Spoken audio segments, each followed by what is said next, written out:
another watch, another day. O, di ba? Medyo kakaiba naman tayo ngayon. Nagulat kayo, ano? Of course, we have siyempre si Paring G. Kilala nyo naman to. Paring G. Paring G. Si Paring Cholo. Maamoy Cholo? ng pera, yung maamoy ng pera. Ito yun. Ano pera nyo? Saka siyempre, Paring Hive, guys. Dito kami ngayon.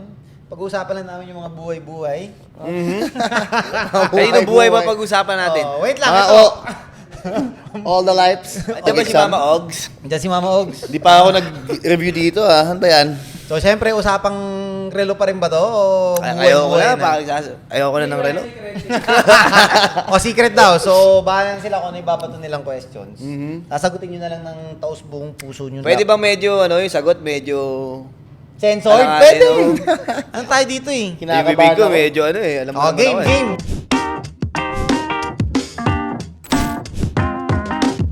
Tatlo kasi Pero hindi, di ba parang nangyari kasi niyan. Sabihin ko ba? Ikaw na magkwento. Hindi kasi parang ito dati si Hype, meron itong may biniling property to dati sa Alveo na parang gano'n, no? Eh, yung pangalan ng building na is Gentry. Gentry Yeah. Residences. So, the Gentry Residences, Yeah. may Valero yon. Nagustuhan ko talaga yung name na The Gentry. To the point na actually, nagbuo na ako dati ng business. Studio business, kina Patrick, no? Kina Patrick, sa Greenwood. tsaka kay Nico. So, tatlo kaming partners doon. We did this, kasagsagan lang ng pandemic noon. So, what we catered to is product photography. Sa mga gustong mag-product photography, syempre. Kasi ang dami ngayon, na umusbong yung online noon eh. Puro online lang noon. Tayo, di ba? Puro E-commerce, tayo yeah, e-commerce. So, sabi ko, I need a solution. Ang dami kong products, pinapaship ko pa kung saan, galing China, galing kung ano-ano, damit man yan o kung ano. Tapos, kailangan namin picturean siya professionally para i-upload namin sa mga websites namin. So, I created the Gentry Studios. So, yung Gentry Studios, ginawa namin dati yon. And then, eventually, natapos na yung era ng puro e-com. So, naglaylo siya konti. So, we had to close it down. Pero, syempre, lahat ng mga equipments, ganon, na-absorb pa rin naman sa mga mga content creation namin. Kasi may photography din naman tayo ngayon eh. Yes, may Mga photography. ng watches. Tsaka hindi, Exactly. parang doon kasi din nag-start yung ba't ka nagkaroon ng media team now eh. Oh, media team. So, doon talaga nag-start yung media team eh, punot dulo. Parang nag-invest kami mga kalahating milyon nun. So, media team doon nag-start. Nagustuhan ko yung Gentry, tapos ano ba ibig sabihin ng Gentry? Gentry actually means high class, luxury. Nasa high Webster class, naman kasi ata yun, di ba? Nasa Webster. Nasa Webster yan, basahin nyo na lang. Hindi, ang meaning talaga ng Gentry is parang luxury, high class siya, parang, basta top level, luxury, high class. So, Gentry, time Hindi kami taga General Trias Oh, wala. Hindi General Trias to Gentry. Gentry. Yan. Ayun, so doon nag-start. Sabi ko, why not? At saka masarap siya sa pakinggan. Yeah, Gentry. Gentry. Tayo nyo, Sobrang unique. magge-Gen 4 tayo. Tsaka hindi, sobrang unique, di ba? Sobrang unique. Oh, sobrang unique actually ng Gentry. Sobrang unique naman. Wala pang naggaganon masyado. So, sabi ko, let's just do it. Yeah. Actually, sa mga ganon, sa mga pangapangalan, we're very decisive eh. Pag gumagawa ng mga pangalan, Paring Hive, Paring G, Paring Cholo. Mabilisan lang, one stop Mabilisan, lang. oh. one stop lang. Ano pangalan? Ganito na, tapos na. Another watch, another day ko. Hindi ko alam paano ko nasabi yun eh. Even yung vlog namin dati, ni Gerald, which is yung Crazy Pedring. Crazy Pedring. Yung Pedring, di ko alam saan nanggaling bigla ko na lang nasabi, one of these, pinanindigan na lang namin yung pangalan na Pedring eh. Yes. So, very decisive. This is not, hindi naman yun yung kailangan na... Pinag-isipan pa ng di ba? Hindi dapat i-overthink yung mga ganung Yes. bagay. So, kami, basta, ang pinaka doon is yung concept, yung context, tsaka yung execution. Galing. Yun. Galing magsalita nito. Wala, iba eh. Ba't natatahimik Nagdaanan. na ako Pwede eh. ba Starbucks na konti? Pwede. Bigyan mo nga to ng isang case. Isang case. ayos lang. Meron ka na pala. Sarap ko ba dyan? Istro, mag-i-istro ka? Hindi kasi ito ito, wait lang. Kami nila Paring G at Paring Cholo, lagi pag kuminom kami ng kape, nag-aaway kami. Ito si Paring G, sabi niya, ba't ka mag-i-stroke? Pambakla yan. Ako kasi dentista ako. Oo. Alam ko yung Lalaki ka, dapat ganito ka uminom mo.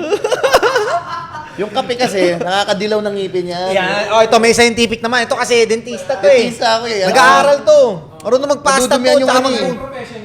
Professional. Hindi ako nakakapag-graduate. Hindi pa siya nagtatapos. One sem na lang. Pero Nalulong sa relo. hinila Ayaw na ako ng magtapos. Marilo eh. Di ba? Wala, ako rakista ako Pero eh. siya, rakista to. Di ba? Ang papadentista, sabi niya, mangitim yan, tututbrushin ko Hindi lang nga ako yan. naghugas ng pinggan eh.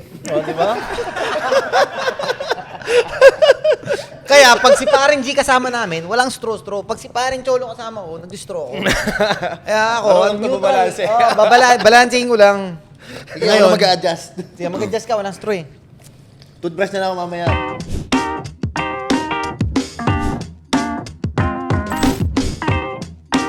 Paring Hype, nung ini-start ko ito, actually before ko pa siya i-start, nag-ipon na ako ng videos. Ang dami ko inipon na videos. Pupunta ako sa mga meetups ko, Seiko man yan, maliliit, malalaki, pupunta ako sa mga meetups ko. Video lang ako ng video. Siguro nakaipon ako ng around 30 videos to 40 videos bago ko siya nag-decide na i-launch na. Parang sabi ko, gusto ko kasi pag nag-launch ako, consistent. So that's the key to content creation consistent. Tapos, kaya ako gumawa din ng maraming video bago ko siya i-release para hindi ako maapektuhan doon sa initial impact ng mga tao. Kunyari, nag-release ako ng first video ko, hindi masyadong nagkumagat yung views. Which is totoo naman kasi lahat naman ng starting, gano'n naman talaga, hindi kakagat agad yung views Tama hindi naman. Si Parin G lang yung kumagat eh. Oo. Hindi kakagat yung agad yung fan base. Wala muna. People won't appreciate what you're doing at first. Kaya kailangan consistent ka tsaka marami kang i-release. Ngayon, sabi ko, kung i-release ko agad to, kumuha ka ng video, i-release ko agad to, baka maapektuhan ako dun sa impact ng first videos ko na walang views. Baka tamarin na ako. Kaya sabi ko, hindi. Tatapusin ko yung mga 30 to 40 videos, gawin ko, and then i-release ko sila every other day para kahit na tamarin ako dun sa mga fears, wala naman nagawa ko na It's to be released naman. So, 2 months yun 2 months na release yung mga yun, yung videos na yun. So, inisip ko nung una, kasi pangalan ko, Hype. So, nag-coach ako ng e-commerce dati. Tawag sa akin, Coach Hype.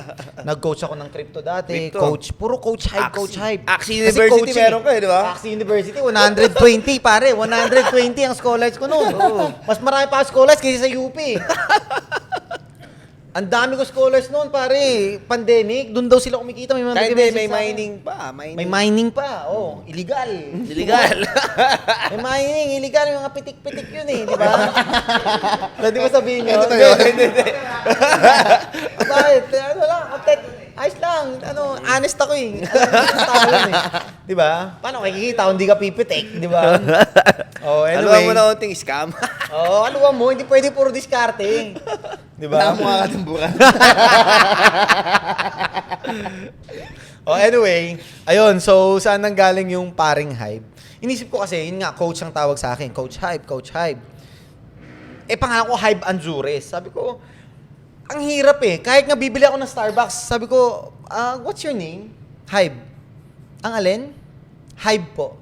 Hype. Ang dami na. I-H-I-V-E, H-A-L.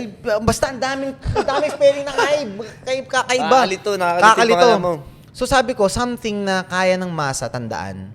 Which is Boss Hype. Boss Hype. Boss ka ba? Para si Boss Toyo yun, di ba? So ano kung na pwedeng parang maging kaibigan lang ako ng taong bayan? Pare, di ba pare? O paring Cholo, paring G, di ba? Paring Gerald. Parang ngayon, ang sarap na lang pakinggan. Pero when I was starting this, and it was the concept na parang sobrang bago pa lang, ang hirap niyang isink in. Pero paring Hype, sige, basta paring Hype na, okay na yun. Kasi, tugma sa masa, natatandaan agad. Kung Hype yung inuna ko, alam ko hindi matatandaan ng tao yun. Hype paring, ang pangit nun. Hype paring ang pangit nun. Hype. Bakit Diba? yung muna Kahit yun? nga Coach Hype Pag Coach Hype naman, parang lagi ako may tinuturo. Wala naman akong tinuturo dun So it's more on educational siya, may value siya, entertainment siya, at the same time value on how we really deal with watches, pero hindi siya as coach So sabi ko, paring Hype, parang tropa lang ako. Ganon. So doon nag-start yung paring. Haba nun Haba nun, isang question pa lang yun. Dami Haba yan. na explanation nun Siyempre. Kasi ito, kailan ka ba nag-start? Sikat na Kailan ka ba nag-start na? Parang 2 buwan mahigit pa lang ako. July siya nag-start. Ito, nag-start siya May or June. June to. June, June, June. July. Ako, nag-start ako November ng last year pa. Tagal na to. Pero even before noon, marami pa kami sa Crazy Pedring mga contents namin. Pero yun, medyo nabatak doon. Parang 1 taon na higit nabatag. din. Oo. Kaya isang grupo lang Kaya Kaya kinuha isang lahat grupo lang. pare lang. Kasi Pare. parang maging kasi ayaw namin masabi na iba na parang, or we want it to be one team kasi. Mga 3 hours to. 3 hours to. Kwento ko lahat. Nakakaiyak pa yung kalahati niya. Oo. Papasok pa yung pond doon Maganda so, sa ganda ng upuan. Kasi pag pumasok ka doon sa computer shop na yon, lagi, pag nagbayad ka na, bayad muna kasi doon eh. Pag nung nag-graduate kami, nagkanya-kanyang venture. Saan ka nag- Real estate.